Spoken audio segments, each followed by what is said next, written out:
Amis des réparations tout genre, bonjour. Alors, comme vous l'avez très certainement remarqué, depuis déjà quelques années, je porte la barbe. Et ceux qui ont une barbe, on va dire, sont un peu divisés en deux catégories. Il y a ceux qui disent, bah, c'est bon, j'ai une barbe, comme ça j'ai pas besoin de me raser, je m'en occupe pas. On va dire c'est la barbe libre et sauvage qui s'épanouit, je veux dire, à son gré. Et ceux qui la disciplinent un petit peu et la taille de... Alors, il y a moult façons de le faire. Donc moi, je fais plutôt partie de la deuxième catégorie. Et pour ce faire, de façon à limiter sa taille, ben voilà, j'utilise une petite tondeuse que j'avais acheté il y a quelques années sur Banggood, qui marche, qui marchait très bien, et qui dernièrement a fait un coup de galgon et ne fonctionne plus. Alors, je rappelle qu'à chaque fois que je fais des réparations, ben, je les filme, dans l'espoir de pouvoir aider ceux qui auraient, voilà, qui rencontreraient la même panne. Ça peut toujours donner des pistes pour le faire. Même souvent, je publie la vidéo que j'y arrive ou que j'y arrive pas. Bien sûr, je préfère quand j'y arrive. Mais enfin, voilà, l'idée, c'est toujours pareil, c'est d'essayer de faire avancer le schmilblick. Alors, voilà, regardons ensemble si on arrive à redonner vie à cette petite machine. Alors, voici la fameuse tondeuse. Hein, donc, voilà, on peut voir que c'est... marque Genpail, je sais pas comment ça se lit, et c'est un modèle GP8088, donc qui jusqu'à présent m'a porté entière satisfaction. Alors quel est le symptôme? Bah voilà, elle était chargée depuis pas longtemps, et un matin donc j'arrive, je mets en route, et on voit que ça ne fait absolument rien ici. On peut aussi constater que si je la branche sur un chargeur, que ce soit ou non celui d'origine, le témoin de charge s'allume bien et ça change absolument rien. Bon, donc ça c'est les fameux sabots interchangeables qu'on peut mettre pour choisir l'épaisseur. Alors on peut déclipser la tête, ce qui permet éventuellement de la nettoyer. Donc là il n'y a pas de vis, il faut juste forcer un petit peu. Et on retrouve ici le mécanisme qui transforme la rotation donc dans la translation de la lame, et ici la sortie de l'axe moteur. Donc on voit que même sans charge, ça marche toujours pas. Alors j'ai constaté quand même un truc, c'est que quand on la met en charge, voilà, quand on la met en route, le moteur tourne un petit peu, mais avec très peu de couple. C'est-à-dire s'il s'arrête, il ne redémarre pas. Mais que, voilà, c'est bon. Alors, comme ça, mes premières impressions sont... c'est assez bizarre. Est-ce que c'est le moteur? J'ai comme du mal à y croire, parce qu'il a l'air de tourner. Est-ce que c'est la batterie? Généralement, les batteries, en vieillissant, bon, elles tiennent de moins en moins la charge. Et ça, je veux dire, voilà, mais je veux dire, une panne franche comme ça, à mon avis, c'est plutôt dans l'électronique qui commande la mise en route. Alors, est-ce que c'est un MOSFET, un machin, j'en sais rien. Donc là, il va falloir l'ouvrir et voir ce qu'il y a dedans. Donc là, on voit déjà qu'il y a des vis cruciformes. Donc on va prendre un tournevis cruciforme. Alors je rappelle que quand on a comme ça un appareil inconnu, avant de forcer ou de faire quoi que ce soit, faut toujours quand même commencer par observer. Donc moi ma règle c'est toujours la même, je vous l'ai déjà dit. Déjà commencer à regarder si on voit des vis apparentes. Et généralement faut plutôt commencer par là. Et s'il n'y en a pas, voilà, regardez, s'il n'y en a pas, souvent c'est... Alors déjà, soit les vis sont planquées, bon, vous connaissez tous le truc classique de la vis planquée sous l'étiquette et tout ça. Et après, c'est souvent ce qui arrive, c'est soit clipsé, soit collé. Alors c'est là, des fois on fait des bêtises. Parce que comme on ne sait pas trop, on a tendance à forcer, et puis des fois, enfin voilà. Malheureusement, ça m'est souvent arrivé, c'est une fois qu'on a tout pété, qu'on se dit, ah ouais, c'est comme ça que c'était. Enfin bon, ici j'ai de la chance, ça a l'air relativement simple. Donc on va enlever, alors j'espère, ouais, a priori c'est du cruciforme là, ils nous ont pas fait le coup des vis à la con, c'est déjà ça. Donc là j'enlève les vis.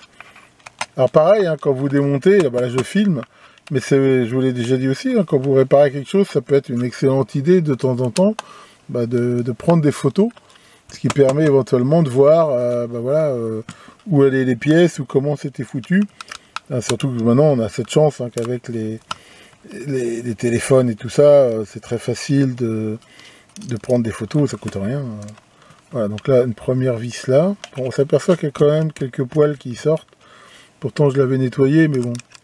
Si ça se trouve, c'est peut-être que ça, peut-être que le truc est complètement bloqué, parce que je reconnais que, à part nettoyer comme ça en soufflant, j'ai quand même depuis plusieurs années, donc ça m'est déjà arrivé, une fois, c'était simplement...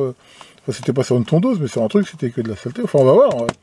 Pour l'instant, ouais, quand je tape, regardez, je sais pas si vous voyez tous les bouts de poils qui sortent là, ce qui s'explique parce que, bah, voilà, je veux dire, comme je dis, à l'intérieur, je l'ai jamais ouverte.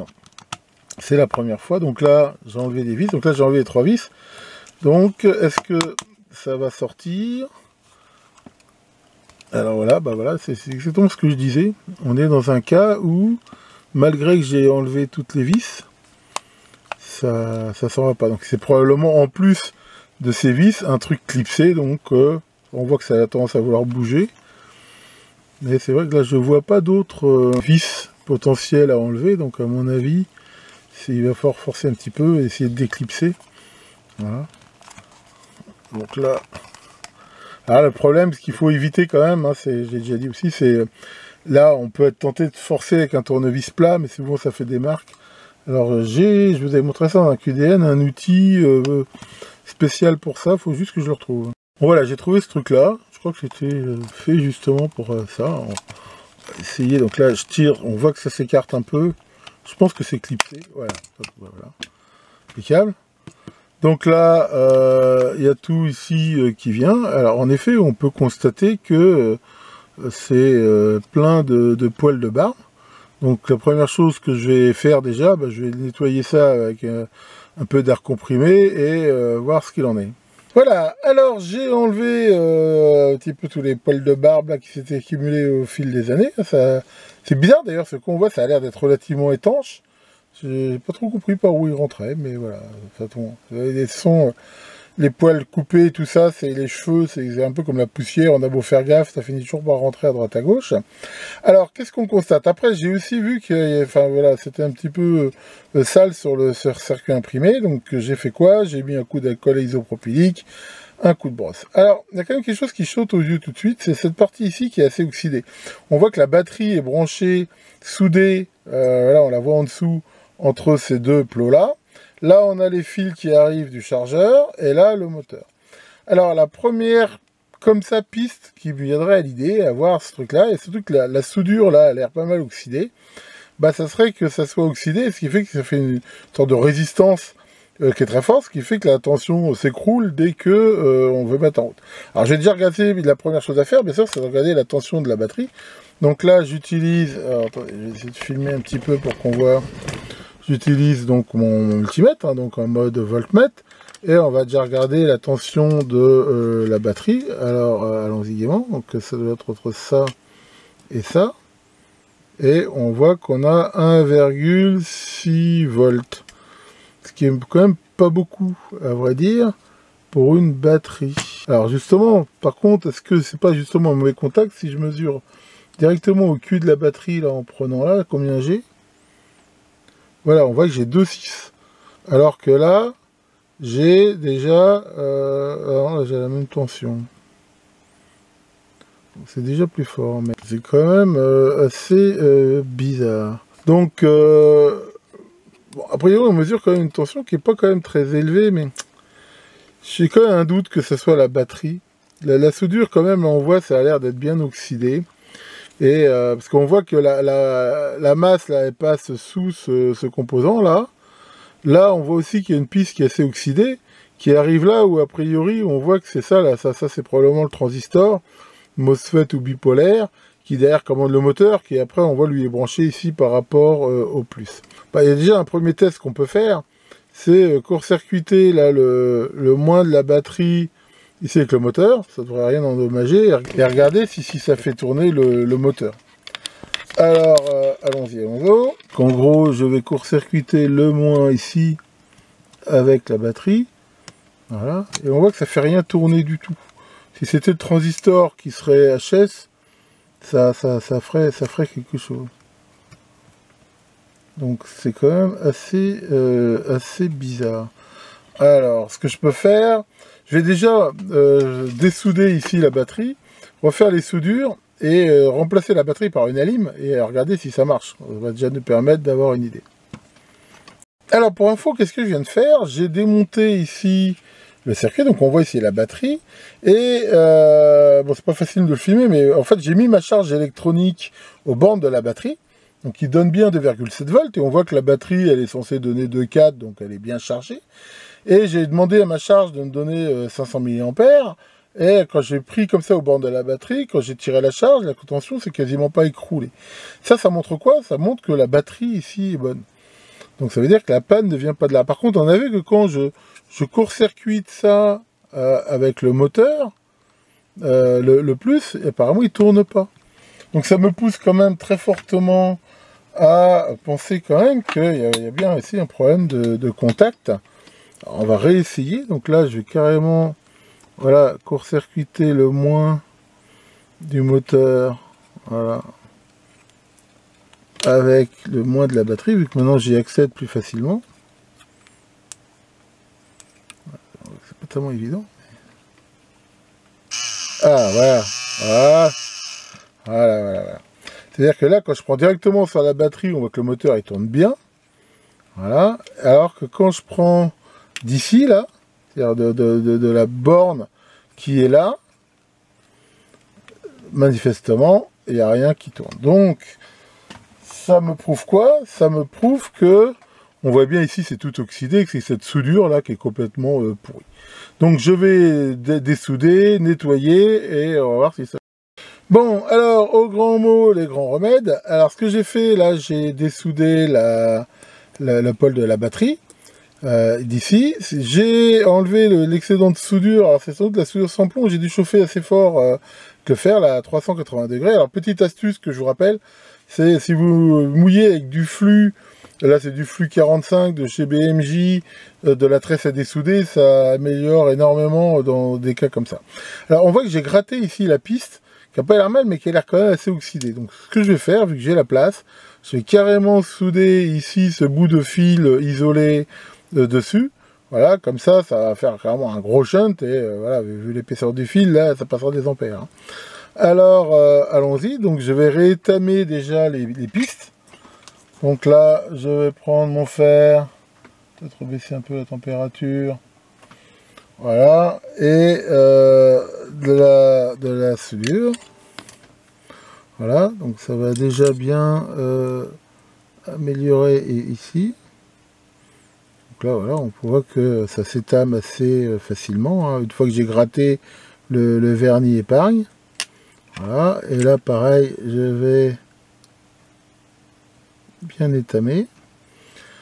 Maintenant, je vais étamer mon fil que j'ai dénudé comme ça, là.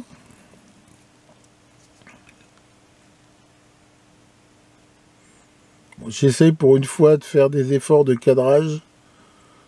Je reconnais que c'est vraiment pas évident.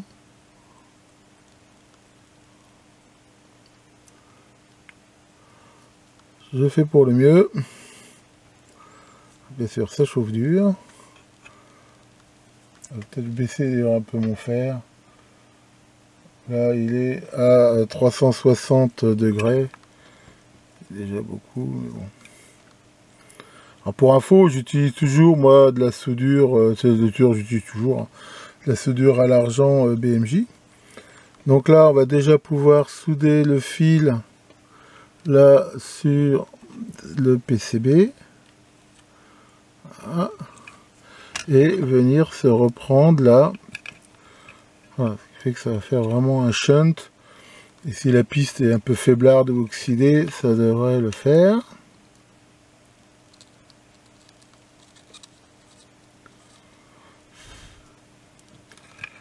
Et voilà, ok. Et me reste plus maintenant qu'à brancher, à ressouder là la cosse, en espérant que ce coup-ci ça fera un bon contact. Voilà. Allons-y. Et voilà le travail. Et là donc si ça marche déjà, ça devrait faire bien. Si j'appuie là. Eh, c'est pas beau ça. Voilà, impeccable. Bon alors, ça se présente bien. Ce que je vais faire, là vu que j'ai quand même enlevé du vernis, je vais mettre un coup de vernis. Alors, je mets du vernis à ongles, hein, ici ça ira bien histoire de protéger. Je vais tout remonter et faire un test final. Voilà, j'ai tout remonté. J'en ai même profité pour mettre une petite goutte d'huile là à l'intérieur là pour lubrifier un petit peu, hein, ce qui fera sans doute pas de mal. En même temps, comme on peut voir, ça l'a nettoyé. Et là, Attends, là, elle marche du feu des dieux. Et d'ailleurs, ça devait aussi affecter la charge, parce que quand on branche le chargeur, maintenant, je vois que la LED, elle brille beaucoup plus fort qu'elle ne brillait avant. Là, ça marche parfaitement, et voilà, on peut bien sûr remettre les sabots. Alors, j'en ai qu'un, mais il y en a de différentes épaisseurs selon ce qu'on veut faire. Donc, encore une victoire de Canard. Coin, coin. Alors, résumons-nous un petit peu. C'était quoi la panne? En fait, c'est une panne que j'ai déjà vue de temps en temps. Comme on a pu voir, c'est cette batterie qui alimente le système, donc elle est soudée par points sur la queue, et derrière, ces languettes sont soudées sur le PCB. Mais on peut voir que déjà, enfin voilà, c'est des métaux différents, hein, je veux dire, il y a ce métal de cette languette qui est sans doute peut-être du nickel ou un truc comme ça, qui derrière est soudé à l'étain sur le PCB. Et quand il y a des métaux différents, éventuellement un peu d'humidité, du courant, bah voilà, ça fait des effets électrolytiques, ce qui fait que à un moment donné, donc il y a eu un petit peu cette corrosion quelque part, qui était un petit peu l'équivalent d'une résistance en série avec la batterie, une résistance interne assez grande. Alors ça n'empêchait pas de la charger, parce que bah, je l'ai chargée voilà, pendant 2 jours, ça finissait quand même par la charger un peu, mais là c'est arrivé à un point où en gros l'appel de courant du moteur au moment où on le mettait en route, eh ben, était telle que, bah, voilà, avec une résistance interne très forte, la tension s'écroule et elle est plus suffisante pour le faire. Ça explique aussi pourquoi, des fois, quand le moteur était libre, bah, voilà, la résistance, ça faisait qu'il arrivait quand même à démarrer parce qu'il n'y avait pas de charge dessus. Enfin voilà, donc finalement, c'était, on peut voir, une sorte de mauvais contact. Et voilà, donc là, j'ai réparé ça, vous avez vu, j'ai carrément mis les moyens. J'ai mis le shunt de la mort soudé. J'ai retour verni, et ce qui fait que maintenant ça devrait repartir pour un tour. Donc bah, à vrai dire, je suis très content, d'abord parce que j'aimais beaucoup cette petite tondeuse, elle était très pratique, et encore une fois on voit que ça aurait été bête, je veux dire, de la foutre en l'air, d'en faire revenir une du bout du monde. Hein, c'est pas que ça coûte forcément cher, mais enfin voilà, je veux dire, encore une fois, c'est pas le prix de la tondeuse en elle-même. Des tondeuses-là, on les trouve à 16 euros, 17 euros, si on les fait venir de Banggood, c'est pas le problème. De toute façon, même si on les achète en France, elles viennent de Chine. Hein.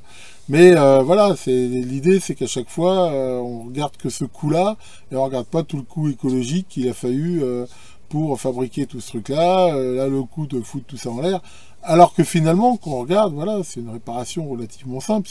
Enfin, à la limite, il n'y a presque même pas eu besoin d'électronique, quoi. Vous avez vu que, je veux dire, voilà, rien qu'en court-circuitant, j'ai alimenté directement le moteur, comme ça, sur la batterie. On voit que ça fonctionne, donc on sait déjà que c'est pas le moteur, on sait déjà que c'est pas la batterie. De toute façon, on arrive dans une période où il est évident qu'il faut mieux réparer plutôt que jeter. Alors, je profite de cette vidéo pour vous annoncer que je ferai le live du mois de juin, le samedi 2 juillet à 21 h. Alors, c'est vrai que j'avais dit que maintenant j'essaierais de faire les lives du mois X dans le mois X, mais bon, là voilà, ça s'est un peu mal goupillé, Nico était pas libre, moi c'était pas évident. Donc, mais bon, on va dire 2 juillet, fin juin, on n'est pas bien loin. Donc, bah voilà, si comme d'habitude, vous voulez échanger avec moi, me poser des questions sur l'électronique, sur la chaîne et tout, bah, ça sera avec grand plaisir que j'y répondrai. Tiens, Maurice, ça va, Maurice, qu'est-ce qui se passe? T'as un problème avec les femmes. Oh, bah, y en a beaucoup qui ont des problèmes avec les femmes. C'est quoi? Tu sais pas leur parler? Tu sais pas comment les aborder? Regarde, c'est vachement simple, regarde. Si tu vois une femme, elle est belle, ben, tu lui dis qu'elle est intelligente. Si elle est intelligente, tu lui dis qu'elle est belle.